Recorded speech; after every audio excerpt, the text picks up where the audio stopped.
സാധാരണ ഒരു ജോലിയും കളഞ്ഞ് വീട്ടുകാരുടെ കാശും പഠിപ്പിക്കാനായിട്ട് പഠിക്കാൻ ചേർന്ന ഒരാളാണ് ഞാൻ. പക്ഷെ ആദ്യമൊക്കെ എനിക്ക് പഠിച്ച് വരുമ്പോൾ ഭയങ്കര രസം തോന്നി.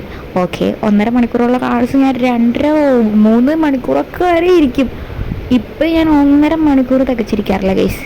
എൻ്റെ മടി എൻ്റെ ക്ലാസ്സിൻ്റെ സമയം വരെ മാറ്റി. വൈകുന്നേരത്തെ ക്ലാസ് ഉച്ചക്കായി, ഉച്ചത്തെ ക്ലാസ് രാവിലെയായി, എന്നാൽ പോലും മടിക്കൊരു കുറവില്ല. ഇന്നാണ് എൻ്റെ റിവിഷനാണ്.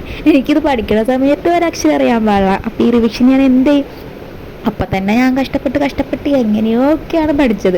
മിസ്സുമാരെനിക്ക് എത്ര പറഞ്ഞു തന്നാലും എൻ്റെ തലയിൽ കയറില്ല. അതെങ്ങനെയാണ്, പ്രായമൊക്കെ ആയില്ലേ.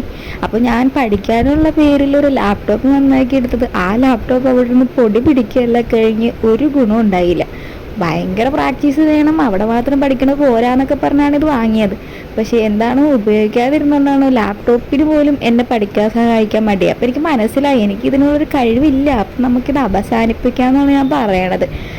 പിന്നെ പഠിക്കാതിരുന്ന ഞാൻ അതൊന്നും വേണ്ട വെച്ചിട്ട് എൻ്റെ മുഖം പെട്ടെന്ന് ശ്രദ്ധിച്ചപ്പോൾ കൊള്ളാം, അപ്പോൾ നമുക്ക് കുറച്ച് സ്കിൻ കെയർ ആയാലും ഏതെങ്കിലും ഫേസ് പാക്കൊക്കെ ഇട്ട് സമയം കളഞ്ഞ് ക്ലാസ്സിലേക്ക് കുറച്ച് കഴിഞ്ഞിട്ട് പോകാമെന്നുള്ള തീരുമാനത്തിൽ ഞാൻ ബുക്കൊക്കെ മടക്കി വെച്ചു. അങ്ങനെ ഞാൻ റിവിഷൻ അവിടെ ചെന്നിട്ട് എനിക്കറിയാൻ പാടില്ല, അവരുടെ കരഞ്ഞ് കാല് പിടിക്കേണ്ട അവസ്ഥയാവുമെന്ന് എനിക്ക് തോന്നുന്നു.